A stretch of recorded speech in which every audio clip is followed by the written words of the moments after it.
The idea of a complex character is something that is part of the very foundation of writing. Human beings are not simple.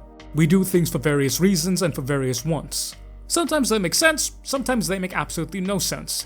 But that's the beauty of it. Some of the very best characters in all of fiction are those who have had complex desires. Erebus is not that character.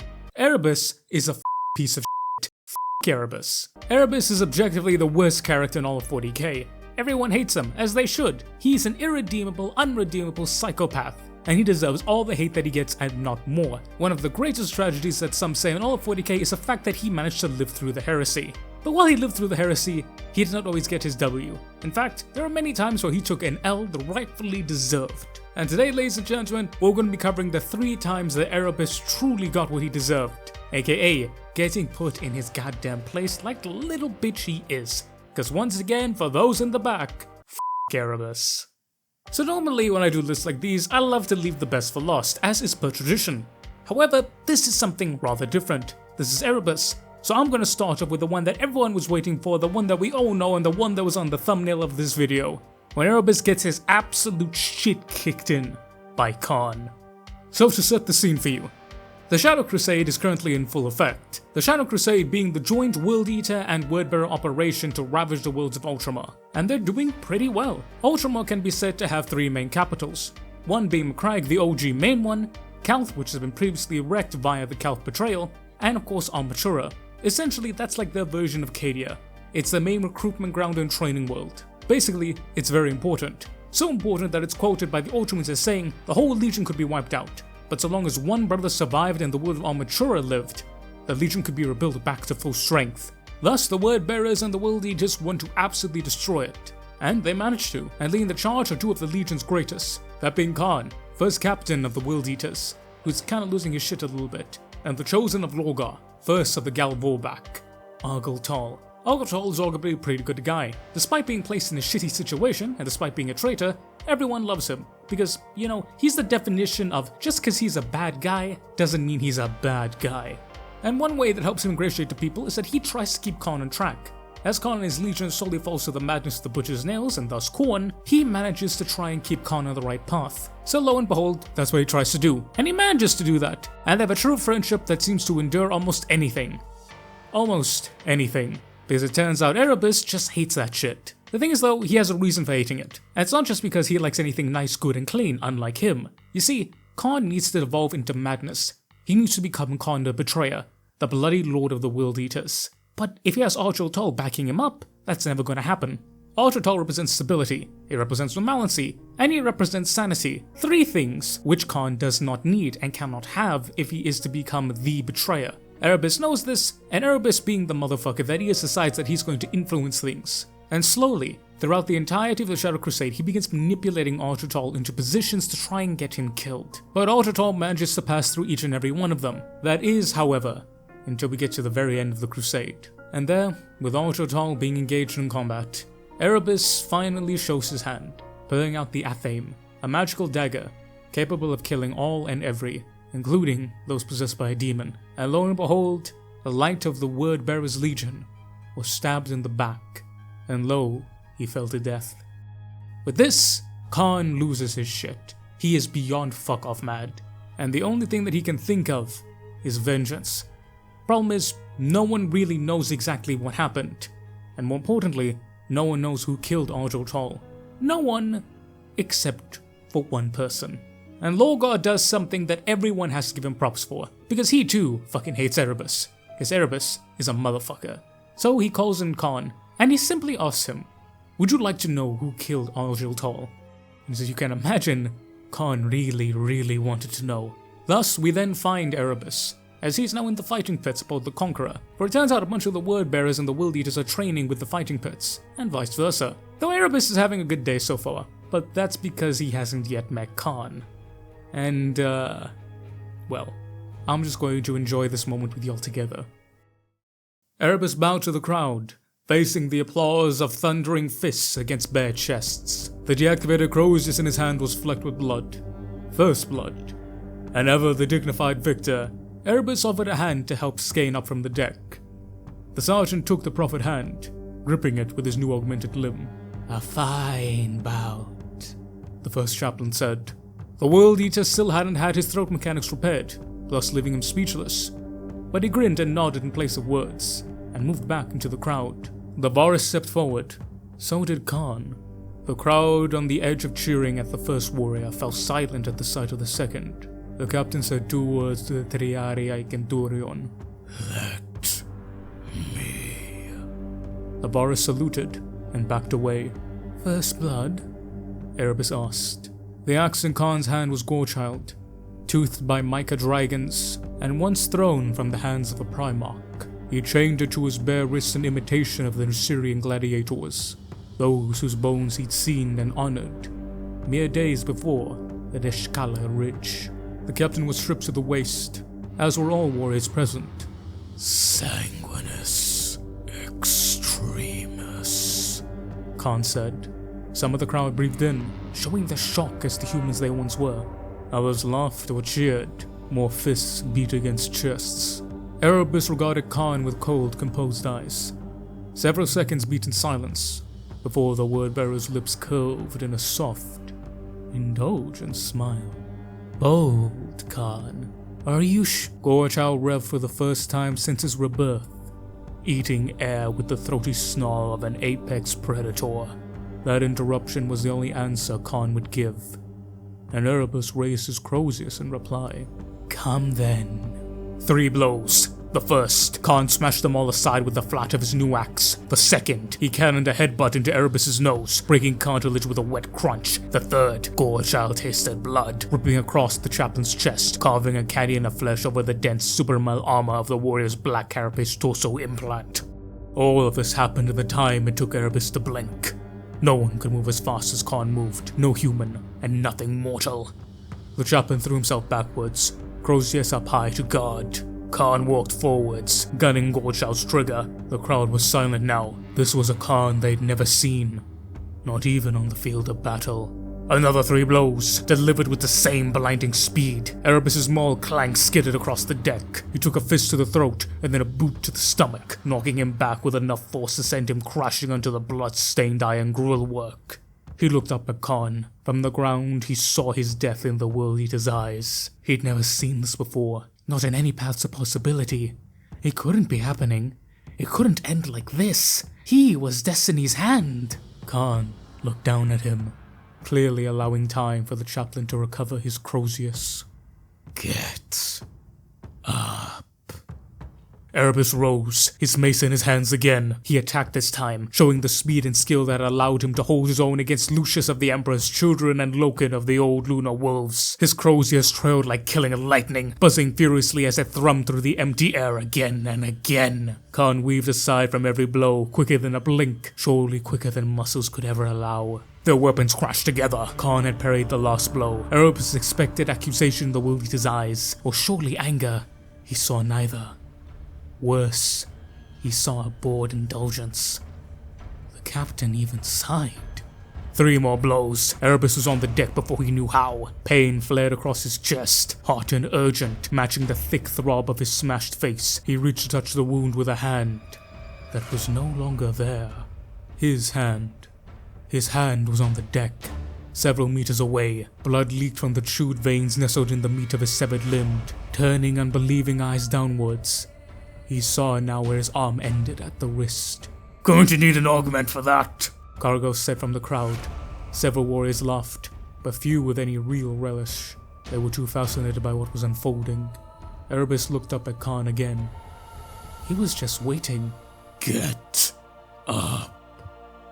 The chaplain rose. Khan didn't wait this time. The blows were bloody blurs of winding motors and tearing chain teeth. Pain bloomed across Erebus's body, and he was face down on the deck again before he had managed to fully rise from the last time. Even without his armor's pain nullifiers and chemical stimulants, Arabus suppressed the pain by whisper chanting a sacred mandala. Khan interrupted it.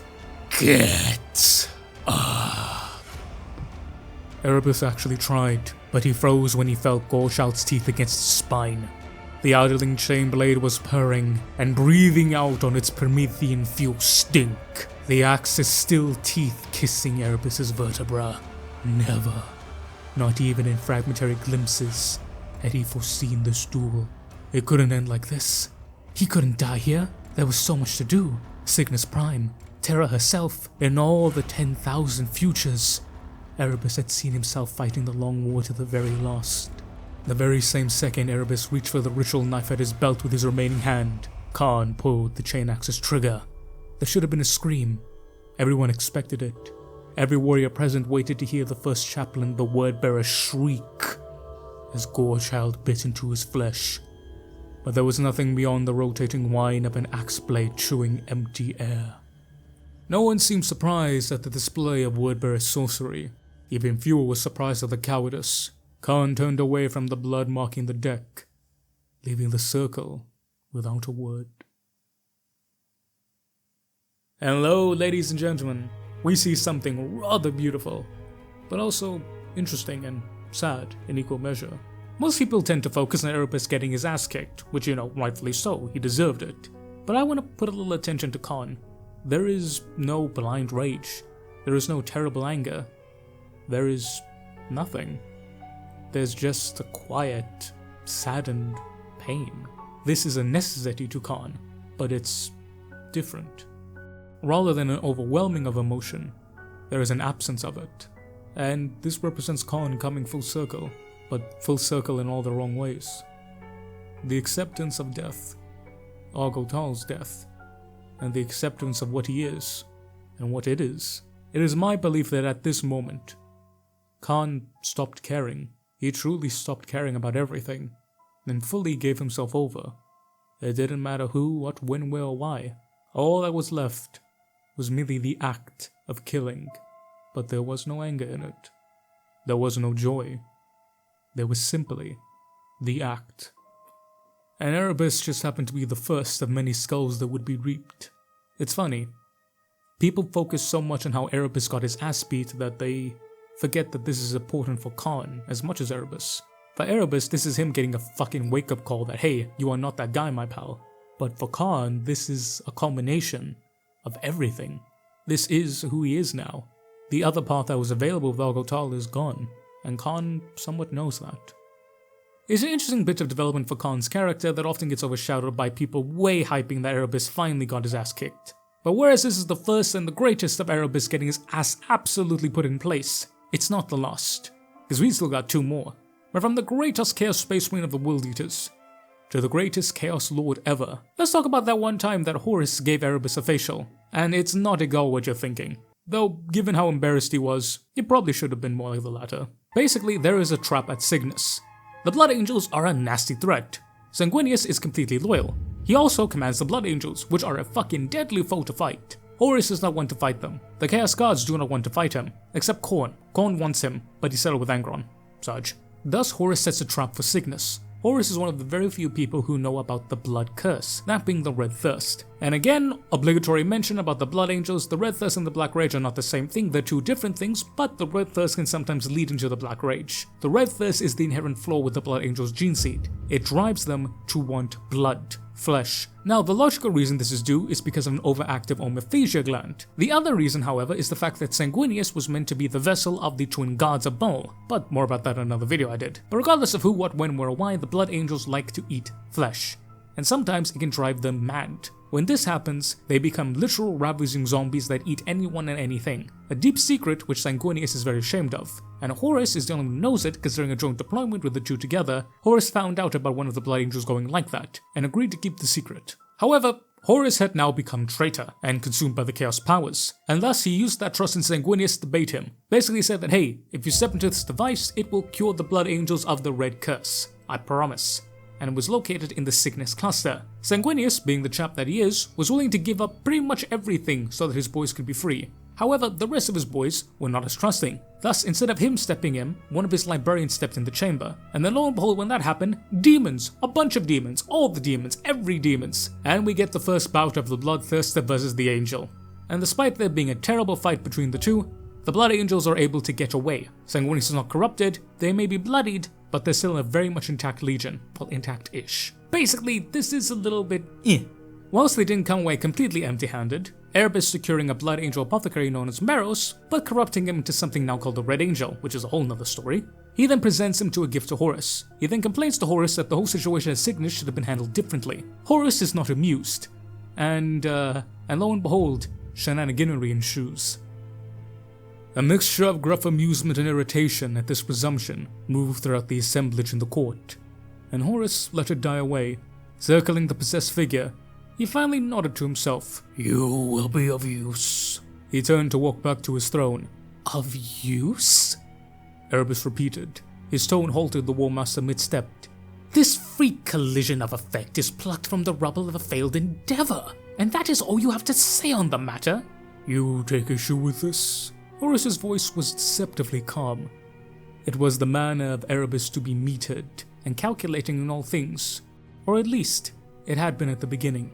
But recently, the reticence that shadowed his easy cunning had waned, and there was a growth of arrogance that was becoming clear.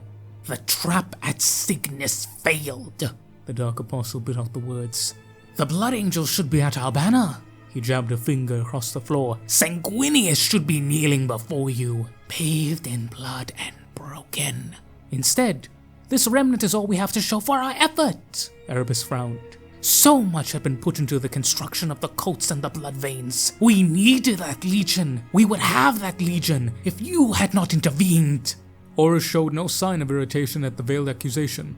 "You think I was wrong?" He opened his hands. "Please, speak plainly, Erebus. I would have it no other way."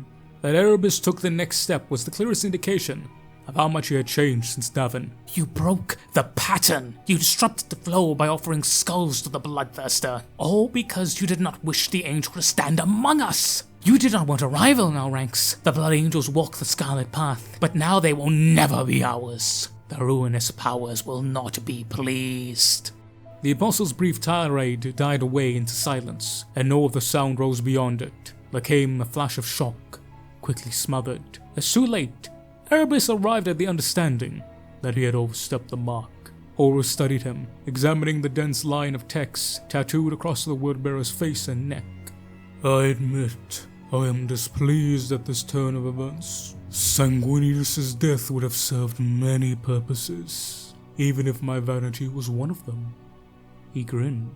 It was at once both malicious and self-deprecating. Then his manner turned cold. "But so be it. The angel will face me in battle before our campaign ends. Only one of us will survive." "That could have been avoided," Arabus offered, attempting to make back the ground he had given up. "Do you think I'm a puppet?" said Horus. He nodded at the Red Angel. "A weapon to be commanded? I think you may. I think you must be reminded of your place in the scheme of things." The War Master's hand shot out and snatched the hilt of a dagger sheathed at the Apostle's belt. Erebus gave a gasp as Horus took his athame aim and turned it in his grip, letting the warp-touch blade catch the chamber's ill light. "You let the mask slip, Erebus. You showed yourself to me. I saw what you showed them." Horus touched the tip of the dagger on the Apostle's cheek, and he flinched away as it burned. The sons of Horus were there, suddenly at his back, blocking his retreat. For a moment, the word-bearer legionaries in the chamber hesitated, hands falling to their weapons, ready to defend their master. But Erebus slowly shook his head, warning them off. He had to realize what was to come, and that he had no choice but to accept it. "Let me see that face again," said Horus, cutting a bloody line across Erebus's forehead as his warriors took the Apostle's arm and held him rigid. "Your true face." With an artist's care, the War Master sliced through flesh and into meat. Though he gasped and trembled, Erebus did not cry out. Horus took the severed edge between his fingers, and like the turning of a page, he skinned Erebus's face from his blood-smothered head. The word-bearer staggered back, his features of a ruined crimson, stark white eyes glaring out, unable to blink. "The things that whisper in your ear, that you hold in concord with your pacts and inscriptions, remind them that they are not the architects of this war. Horus paused as he considered the bloody rag that was his new trophy. I am. And again, Erebus gets put in his place. He fucked around and lo and behold he found out. Now being Erebus, you can get away with pissing off a lot of people. But lo and behold, one of those people is in fact not the chosen champion of all 4 fucking Chaos Gods. But again, here is one of those scenes where people get so obsessed with Erebus getting his shit kicked in that they miss out on the very important point.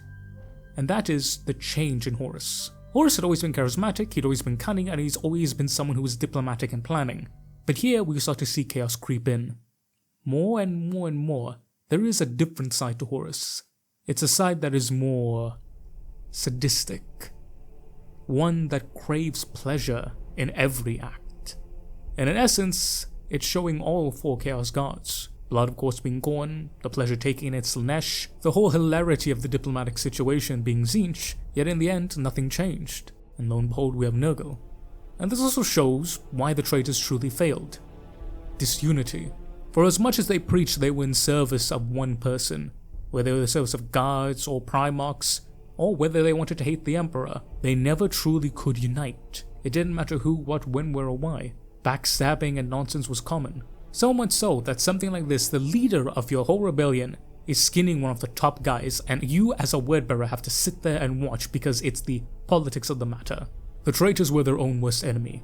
Hell, if you gave them a ladder or a light bulb and told them to replace a fitting, they would have been in each other's throats before you'd even left the building. That was their nature, and such is their nature that it only acted. And ultimately, it would take root. They would be shattered and broken, but still, full of that raw, righteous rage. And ultimately, that's a matter of distrust. Erebus distrusts Horus because he thinks that he let Sanguinius get away. Again, the vanity of it all. He believes that he wants to be chief. Horus, for his part, doesn't trust Erebus because, well, why would you?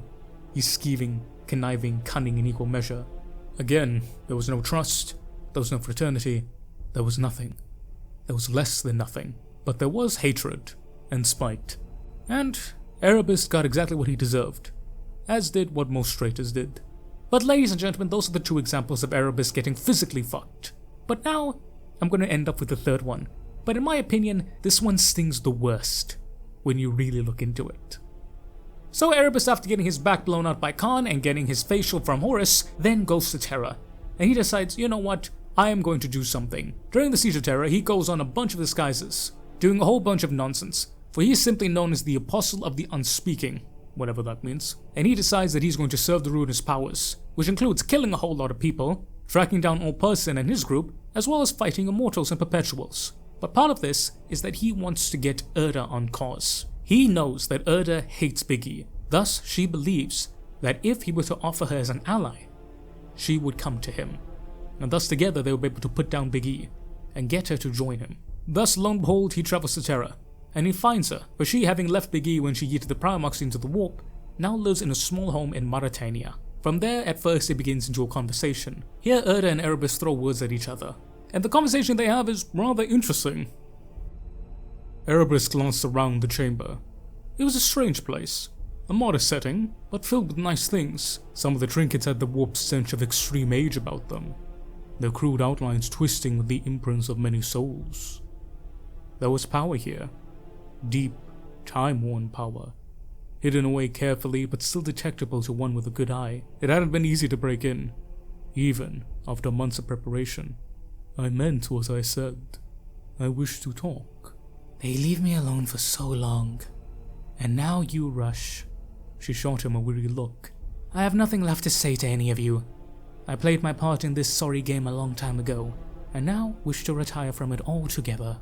Yes, he said, turning back to face her, gripping the foot of her bed with his gauntlets. That is what I discovered, and so I worked hard to find you, before it's all destroyed. I had to pay my respects. At least you understand that. She looked properly bewildered then. Your respects? Nothing would have been possible. Everything we've done, all we've worked for, it started with you.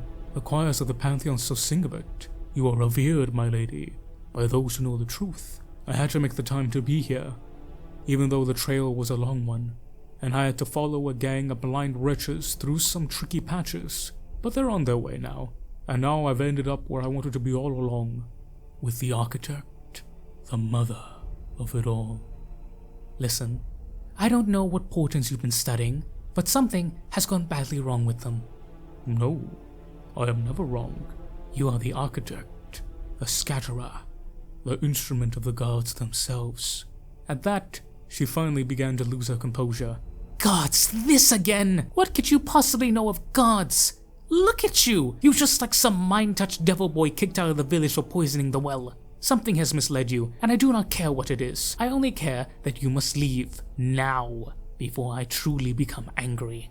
Arabus found himself enjoying this. She was as impressive as he hoped. She worked hard to hide it, sure, but now he could feel her power bubbling up from underneath the surface. It was like nothing he'd encountered before.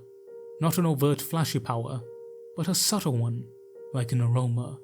Maybe you don't know it yourself. Maybe you believed that you acted alone, for the reasons that seemed pure to you. They relish it. Oh, they relish it when that happens. But it was them, all the same. You crippled the enemy before he even got properly started. When the War Master kills him in turn, it will be your name on the lips of the faithful. She got up, gestured again, and the room was lit fully. She was tall, almost as tall as he was, and moved like a dancer, imperiously. You have some cheap ale about you, devil boy, she said, her voice low and dangerous. You might scare a child on a good day, but you neither scare nor impress me. Leave now and never return. He held his ground. You were at the start. You have the power to throw Primarchs across both time and space, wittingly or otherwise. It does not matter. Did you really think that you could just be ignored? Now, only days away from the birth of our new order, I needed to find out what you meant by it, and what you hoped to achieve. He began to speak fast, aware of the danger. She'd stopped advancing towards him, perhaps intrigued, or maybe just appalled, and he made use of that. Loose ends. I seek them, interrogate them. Do you stand by your actions? Do you intend to follow through with them? That could open new doors. It could make you a power we might do business with. Now, there was no mistaking it. She was horrified. But this was the moment. Because I created Horus. See? Raised him up, made him Lord of Chaos. Think on it. I could do the same for you. She was laughing. It wasn't a laugh of pleasure, but of scorn and disbelief. Erebus endured it. He was used to being scorned and disbelieved. So, what do you say? What do I say? What could I possibly say? You have ambition. I will give you that, but little else. She walked over to a cabinet, one of many stacked with idols and figurines taken from humanity's long past. She looked down at them for a moment, as if consulting with them, before reaching for a bowl of dates and taking one. She chewed it slowly. I've had my disagreements with him. Somehow you discovered those, but they were hardly kept secret. We differed, and we still do. She looked up at Arabus. But I always knew that he worked for the good of the species. He might have been wrong. Perhaps he was. And arrogant.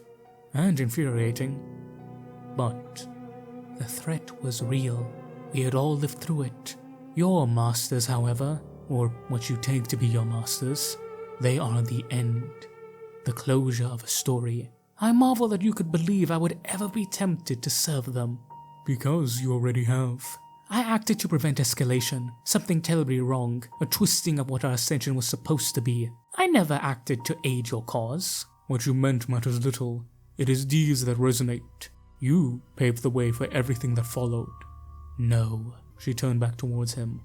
No. All choices were still to be made. He could have abandoned the project. That is what I thought he would do. But I underestimated his pig-headedness. And your Primarchs, all of them, they were still free to choose. If they had not been dragged back into this awful crusade, pressed into action on his behalf like sullen children, what choices might they have made for themselves? They would have encountered my master sooner or later. Erda laughed, just as scornfully. You have no masters, you simpleton! There are no gods. Not that deserve the name, just distorted reflections of our own dreams. You prostrate yourself before annihilation. You literally serve nothing." Erebus snorted, struck by the image. "Ah, how wrong you are. I told you nothing but the truth. You are spoken of with reverence in the Imperium. If you truly never wished for that, I could yet educate you on its ways, show you the scale of power you were denying, and all the anathema's folly would be undone. A new dawn of enlightenment is still possible, one in which we both might rise to new heights undreamed of." "I apologize for nothing. I reject him, and I reject you. You fuel one another.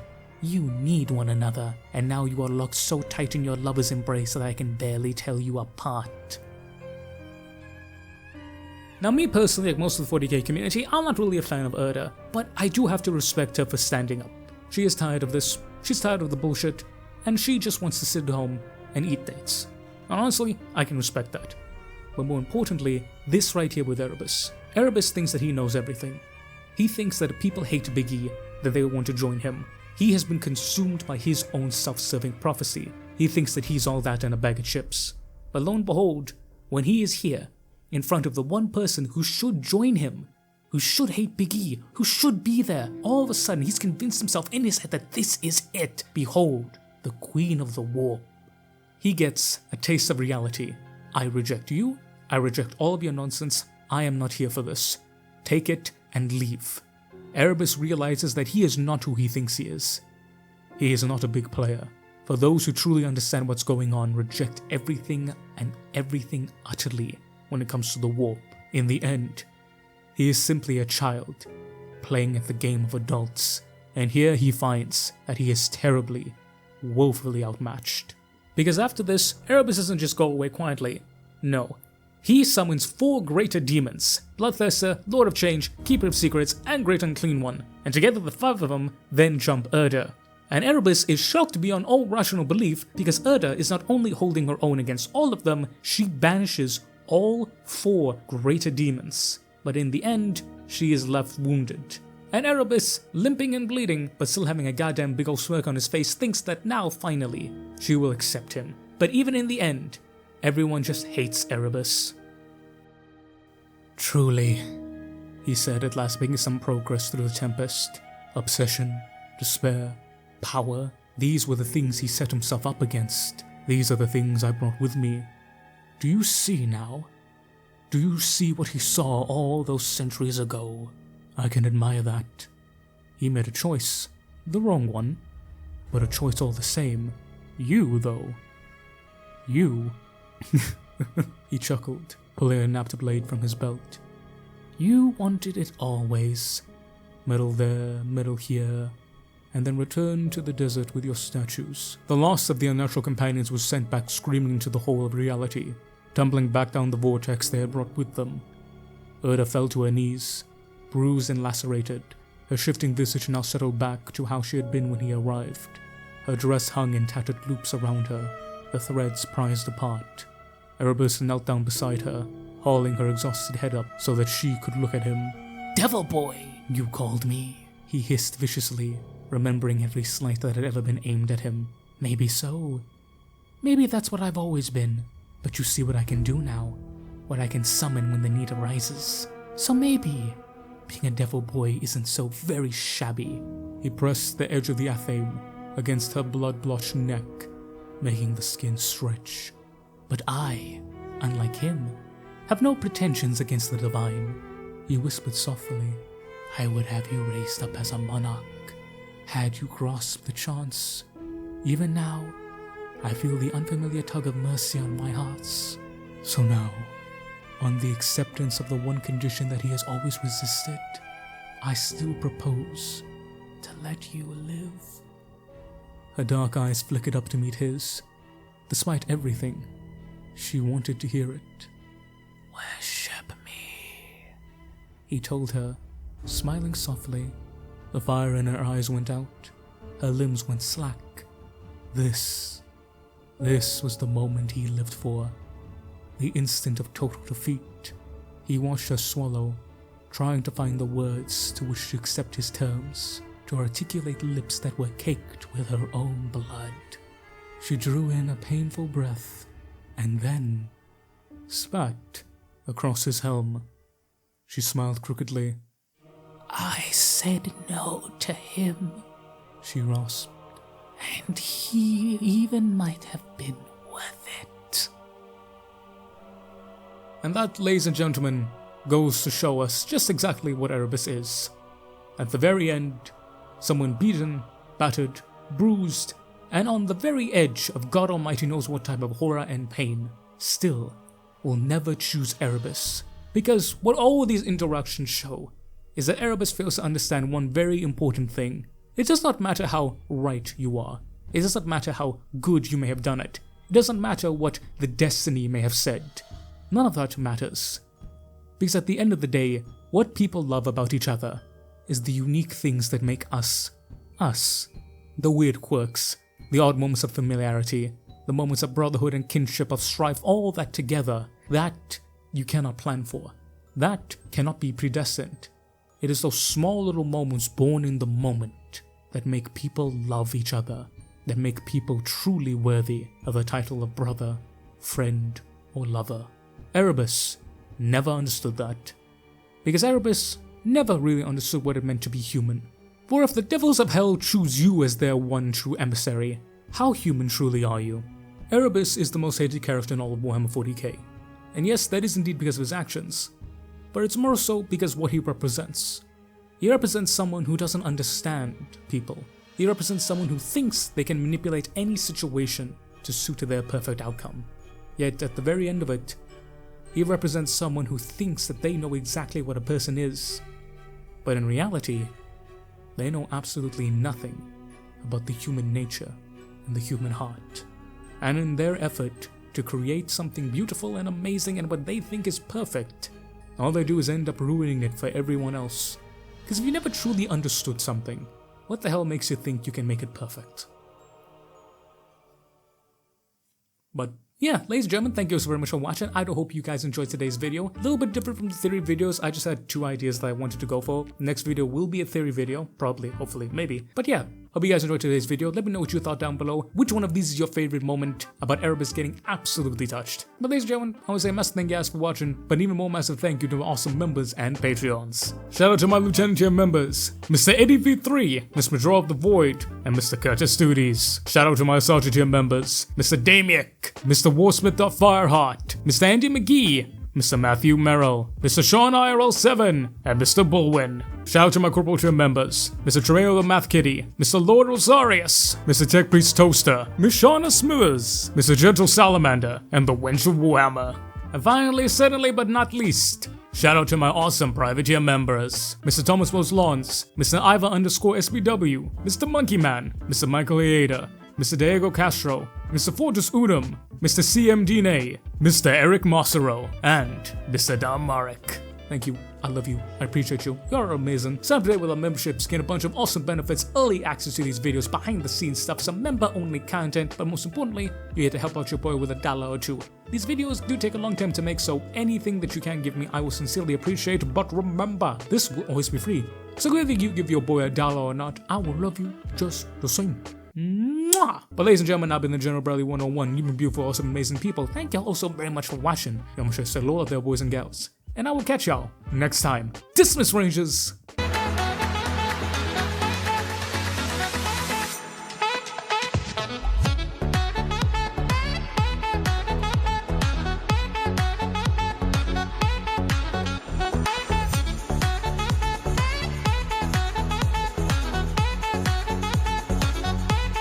Also, fun fact, it turns out Erebus is the name for the Greek god who turned out to be the child of chaos in Greek mythology. Fucking who knew that shit?